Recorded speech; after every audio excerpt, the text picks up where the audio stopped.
Amis, aficionados du jardin, de la nature, bonjour, c'est Joël.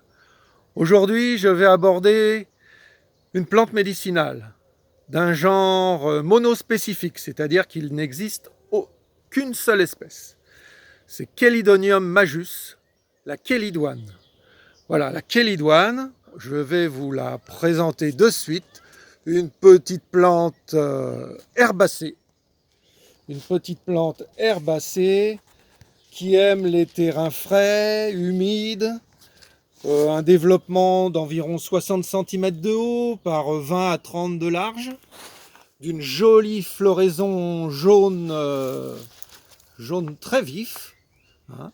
C'est une plante de la famille des Papaveracées, hein, liée à tous les pavots, voilà, c'est la même famille. Que puis-je vous dire d'autre? C'est une bisannuelle, normalement elle est considérée comme bisannuelle. Voilà. Mais elle se pérennise, hein, c'est-à-dire qu'on peut la considérer aussi comme plante vivace. Hein. Alors, elle aime les terrains frais, mais j'en ai une actuellement qui est dans un mur, hein, ça pousse aussi vous voyez, dans les pierres.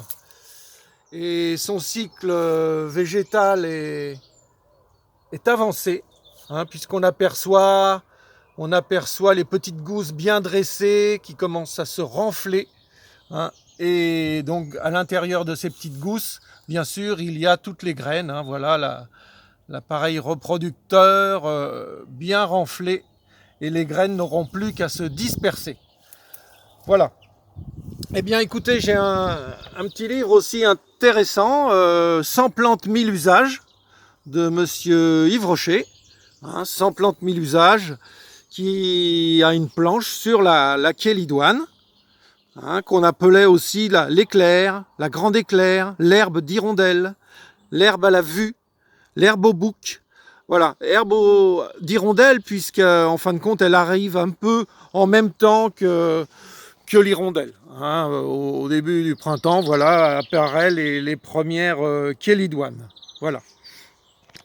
Donc le nom de chélidoine atteint son apogée au XVIe siècle avec le médecin suisse Paracels Philippus Aureolus Theophrastus Bombastus von Hohenheim, de son vrai nom, auteur d'une théorie ayant pour base l'idée d'alchimiste, des correspondances ou analogies entre les différentes parties du corps humain, le microcosme, et celle de l'univers dans sa totalité, le macrocosme. Voilà. Donc, voilà, une plante médicinale intéressante. Alors, à la base, on peut prendre à la base une feuille, voilà, et alors il y a un suc jaune-orangé. Hein, et alors, ce suc jaune-orangé a pour effet de soigner les verrues.